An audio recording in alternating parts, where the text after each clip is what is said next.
has just announced that the unidentified flying object has suddenly disappeared from our radar screen.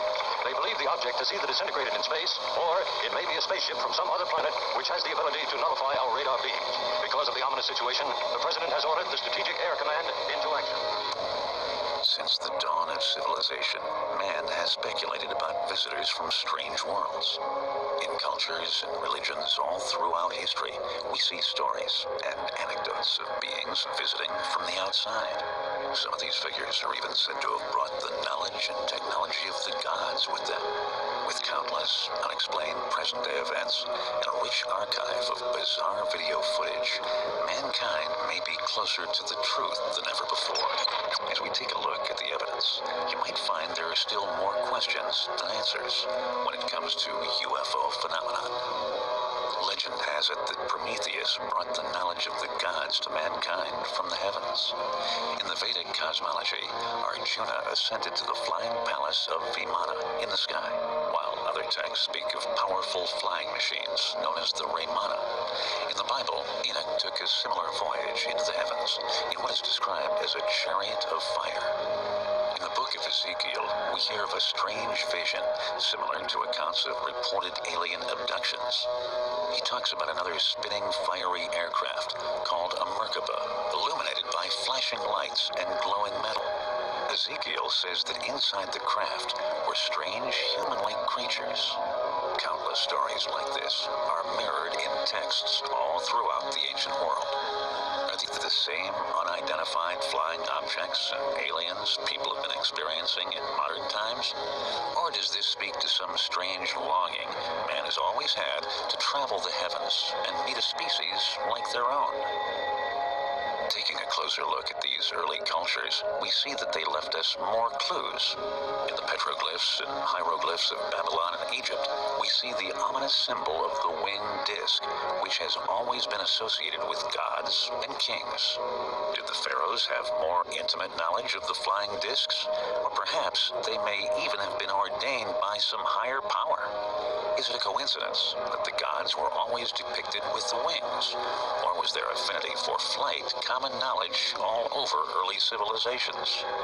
Another strange practice was the formation of geoglyphs, like the Nazca lines. These rock formations and manipulated landscapes depict animals and other images that can only be properly viewed from high above. But why? Who were they trying to send these messages to? Some of the most compelling and controversial imagery comes out of the Temple of Seti in Upper Egypt. A small group of hieroglyph carvings at the site show what unmistakably appears to be a helicopter and a couple other advanced aircraft.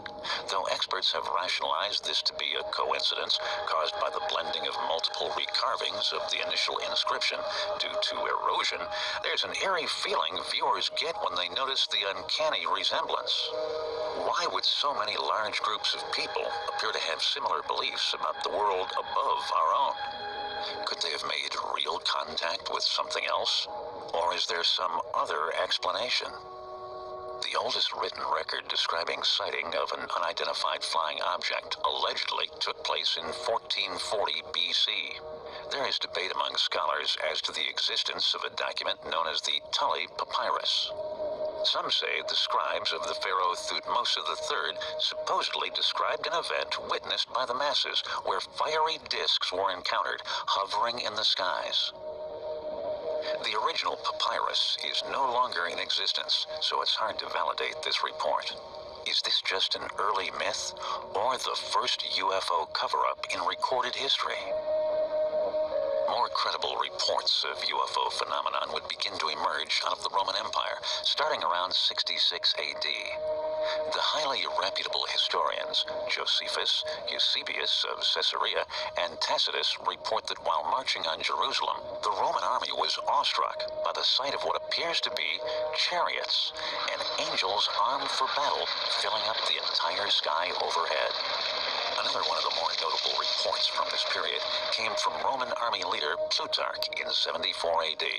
On the eve of battle with Mithridates VI of Pontus, the record states that all of a sudden the sky burst asunder and a huge flame-like body was seen to fall between the two armies. There are hundreds of reports of these experiences in the pre-scientific world.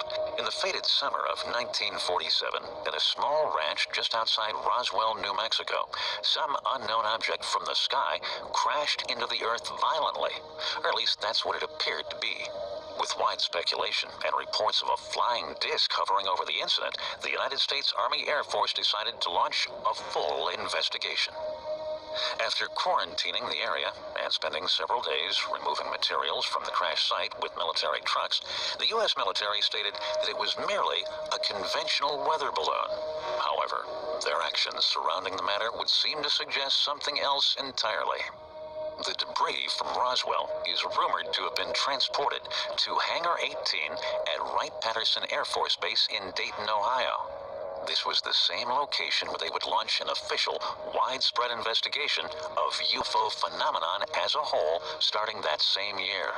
The large-scale T2 intelligence investigations at Wright-Patterson Air Base started with Project Sign in 1949. The project was the first of its kind. Based on the hypothesis that extraterrestrials were behind UFO phenomenon, the research team set out to prove that aliens did indeed exist. Ultimately, the superiors officially concluded that this theory was false. What's interesting is that the research would continue under a new title, Project Grudge. The goal of rebranding the project was to attain a more objective scientific analysis of the evidence, without assuming anything, but the process became anything but objective. At this time, there was much debate swirling around the Pentagon as to whether UFO phenomenon was even worth the resources needed for an investigation.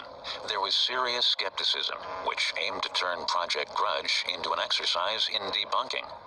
The final 600-page report, meant to quell the public's interest in the subject, only served to spark further debate about a cover-up due to what appeared to be a blatant gaslighting of the public opinion. In March of 1952, the investigations would evolve yet again. The new iteration, Project Blue Book, would last all the way up until 1969. This time, the objectives would be strictly tactical.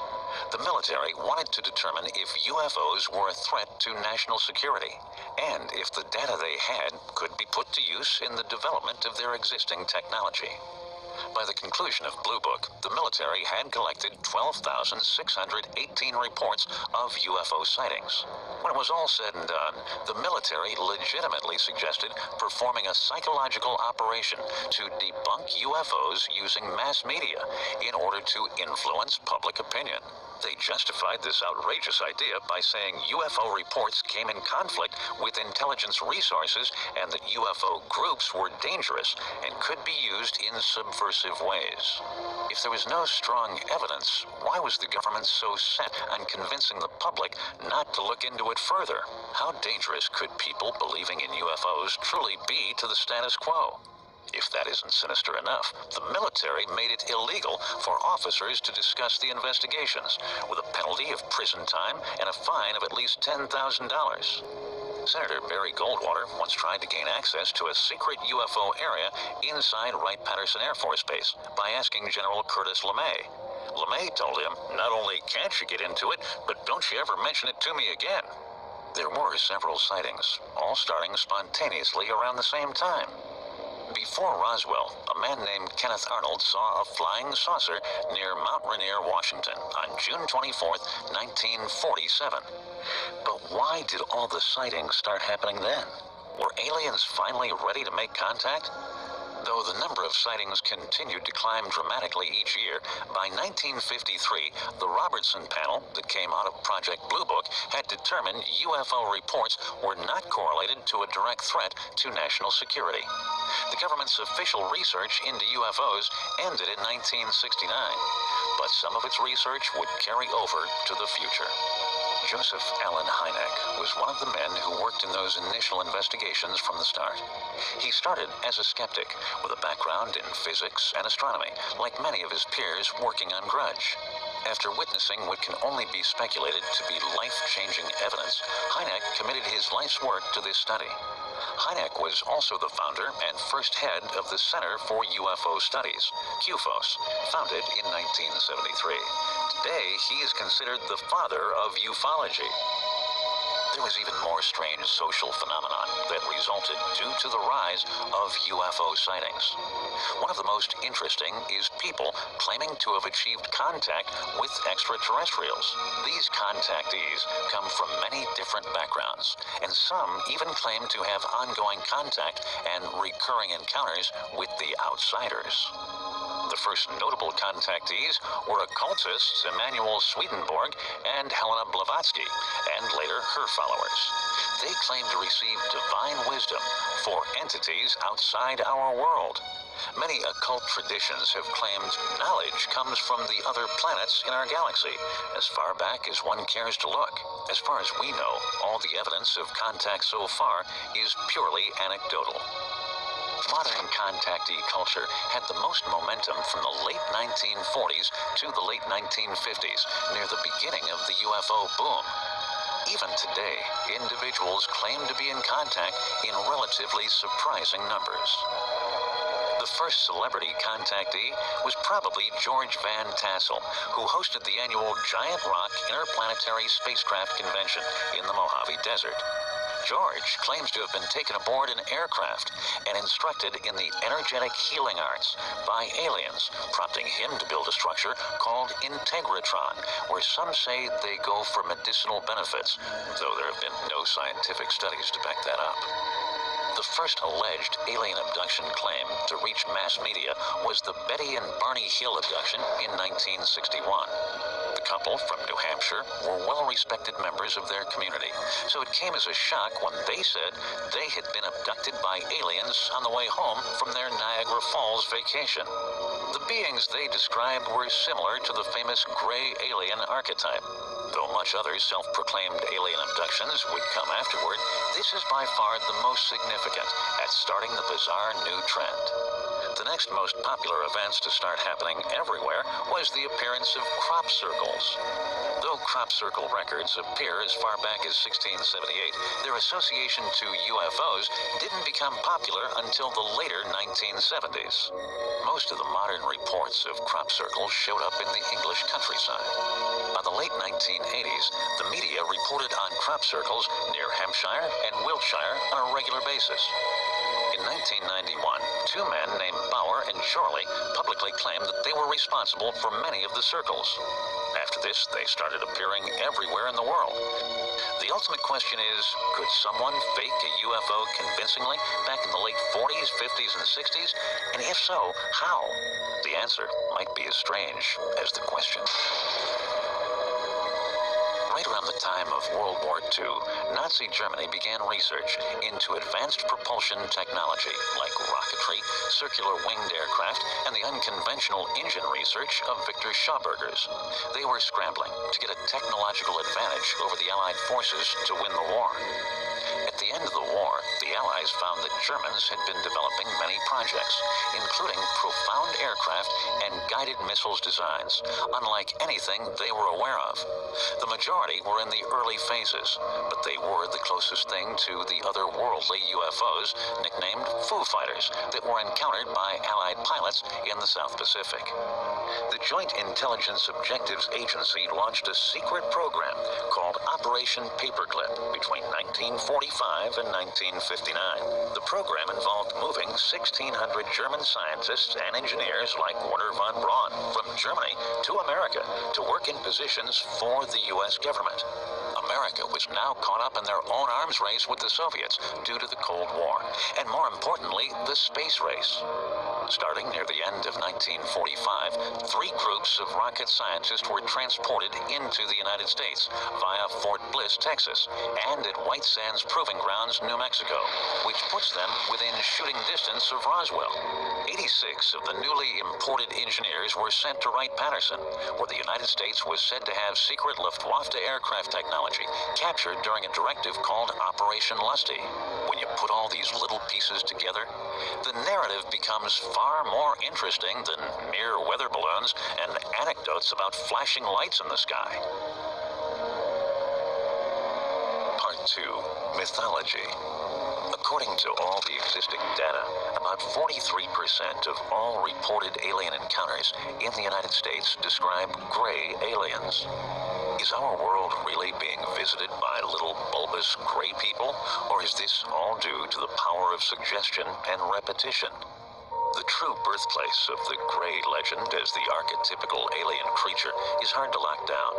Legendary science fiction author H.G. Wells penned an interesting article in 1893 about the idea that humans morphed into a civilization of gray people 1 meter tall, with abnormally large heads and big black oval eyes.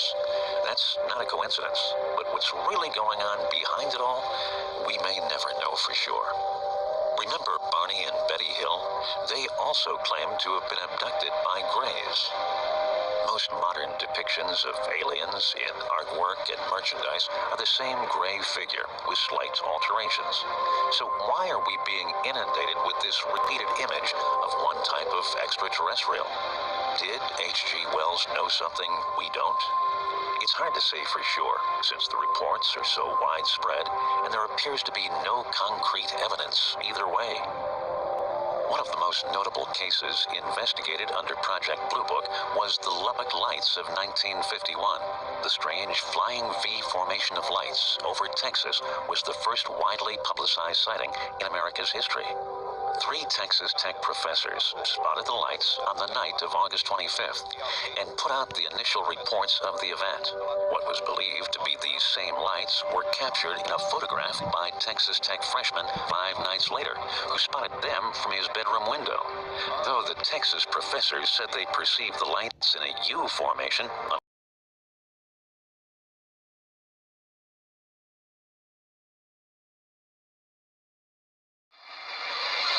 internet dream, and now an internet phenomenon. American Jeff Peckman says he's filmed an alien visiting Earth. He's hoping his film will bolster his case for greater scrutiny of UFOs and training for police and firefighters on how to deal with our planet's extraterrestrial guests. He's proposing that $75,000 a year is spent on the plans, and he says that since videos about his film have appeared all over the internet, he's now confident he can secure 4,000 signatures on a petition to get his proposals on the ballot paper in a vote in Denver in November. Area 51 has been cloaked in mystery for decades. The full scope of what's inside Area 51 hasn't been released to the public, causing many to speculate that it's probably aliens. I was approaching a country of Earth called the United States of America. The official name of Area 51 is the Nevada Test and Training Range at Groom Lake. People have reported seeing unidentified flying objects around there since the 1940s. In 1959, the Reno Evening Gazette published the story, "More Flying Objects Seen in Florida Sky," that opened the floodgates for other reports of UFO sightings. Area 51 wasn't even officially acknowledged by the government until 2013, when it was revealed to us by Jeffrey Richardson, who submitted a Freedom of Information Act request. As far as we know, Area 51 is a secretive military flight testing and open training range facility for the U.S. Air Force. But even to this day, people in southern Nevada continue to report UFO sightings around this otherworldly location. Mystery in the Nevada desert. We're now learning Area 51, America's capital city for UFO sightings, and the stuff of Hollywood science fiction is apparently real. Here's ABC's Nick Watt. For nearly 60 years, the government denied this place even existed. Sounds odd, but I'm going to call it the most famous secret base in the world, an epicenter of alien intrigue. Featured in Independence Day. there's no Area 51. That's not entirely accurate. Even Mulder and Scully visited one dark night. Area 51. Classified experiments involving extraterrestrial technology. Now, for the first time, the U.S. government has released CIA documents showing a map of the secret base in the Nevada desert with Area 51 not redacted. Dun, dun, dun. So, this might be one step on the road to finding out really what has gone on there. Yes, but I wouldn't expect that it's ever going to involve aliens. Okay. Area 51 has launched 1,000 conspiracy theories. Some people claim the Roswell aliens were brought here for reverse engineering. Others say the moon landing footage was actually shot here on a soundstage. And hundreds of people who saw spy planes flying unfeasibly high above the base called in UFO sightings. The newly declassified documents relate to that U-2 spy plane program, but I'm afraid no mentions whatsoever. Will this staunch the flow of conspiracy theories? Yeah, right. Nick Watt, ABC News, Los Angeles.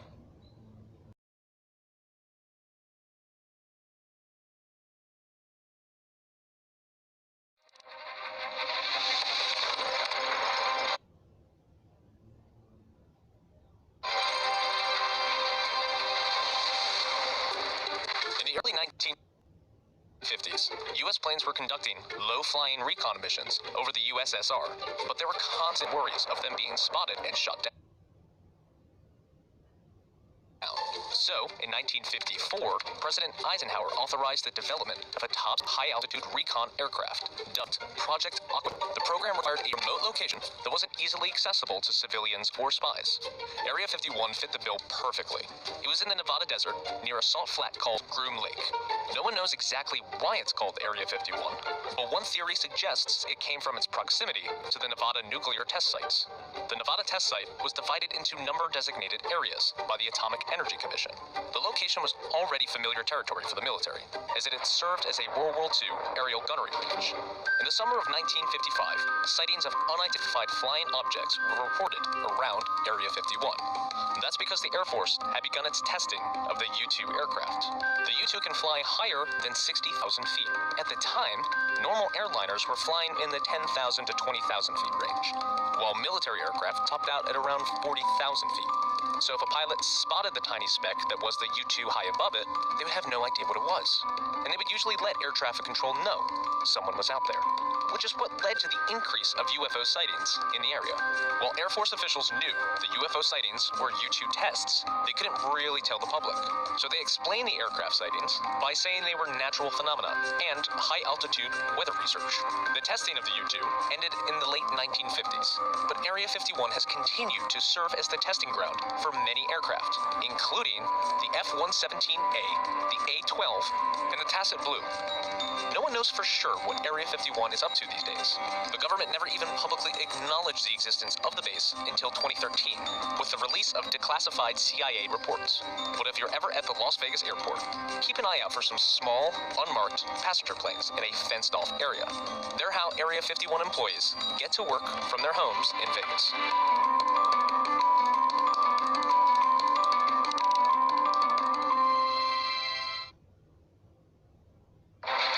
Once our ancestors settled, fascination with the skies went into overdrive. They built massive structures to make extremely detailed observations. But the question is, why? Why did the ancients construct such huge buildings to observe the skies when they didn't have to? It's hard for me to understand why you build a gigantic monument out of stone. That's the hard way to do it. And I don't think you get budgets for astronomy to build things bigger than you need to do. All sorts of mysteries surround the construction of these monuments and why they were built. Some theories suggest that instead of just observing the skies, they might have been erected using knowledge from visitors from another world. That's the idea behind the ancient astronaut theory. The ancient astronaut theory tries to establish whether or not extraterrestrials visited Earth in the remote past. So why do we think it's even remotely possible that people of prehistory were visited by aliens? Because ancient texts from cultures around the world speak of mysterious beings cruising the skies in chariots of fire and bringing humanity wisdom from the cosmos. The Mahabharata, an ancient Indian epic, which is their equivalent of the Bible, is packed with stories of gods which a long, long time ago flew around in marvelous golden sky ships referred to as Vimanas. They were also very specific in mentioning that they are machines made out of metal. It describes their weaponry, that some Vimanas had the capability of cloaking themselves to become invisible. All crazy science fiction type stuff. But was it really science fiction? That's the big question. And the South Americans, Asians, and Egyptians all have mythologies that speak of beings who came to Earth aboard cosmic eggs. These cosmic eggs appear in virtually every single creation story of each culture all around the world. They all begin the same way, that one day the heavens opened and this silver cosmic egg descended from the sky, and these gods came out of these eggs and taught mankind in various disciplines.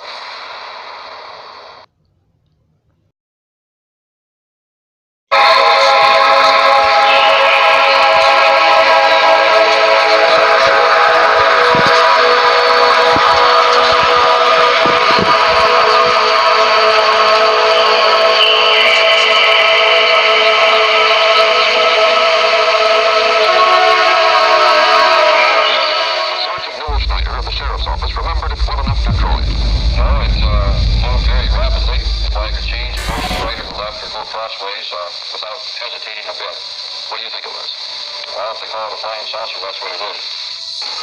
50 years later, Sergeant Newell Schneider is now retired, but remains convinced of his sightings of UFOs over the Michigan skies. I was a sergeant, worked for Washtenaw County Sheriff Department in 1966.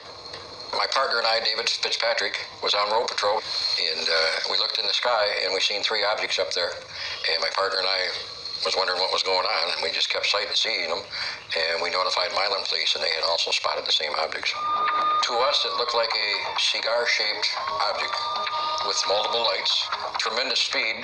This was not man-made aircraft, because you just couldn't believe how fast it would move up, down, sideways. Douglas Harvey, Washtenaw County's former sheriff, remembers the event vividly. During that week, we received a call that a gentleman out on McGinnis Road observed a flying saucer type of a thing in his backyard.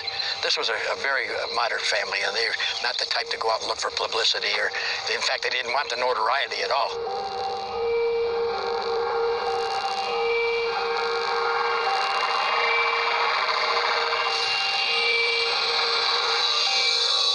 We're talking about something unknown.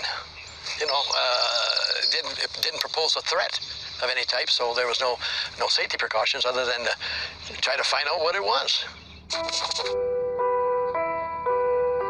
With reported sightings escalating, the Air Force sent Professor J. Allen Hynek to investigate.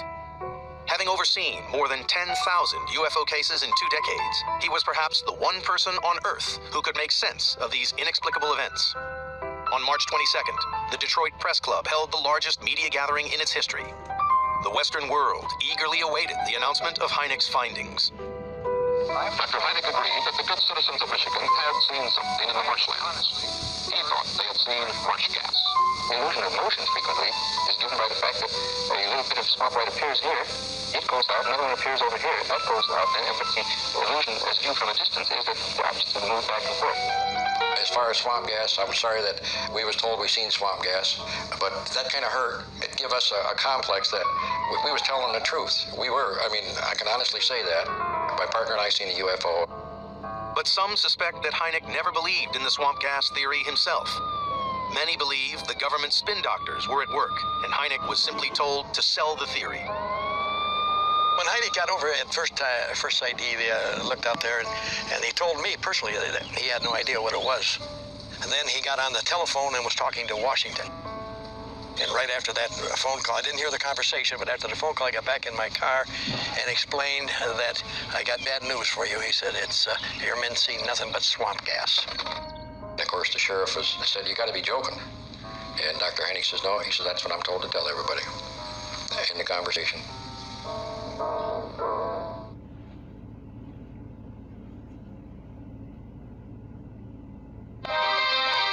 In response to a surge of sightings in the late 1940s, the U.S. Air Force launched an official investigation into the UFO phenomenon.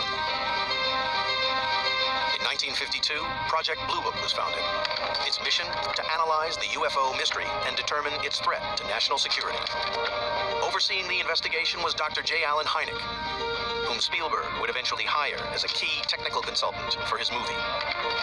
At the beginning of my father's involvement with Project Blue Book, he was a diehard skeptic. He thought it was nothing more than a post-war fad, post-war nerves, and he was very happy to shoot down all these reports.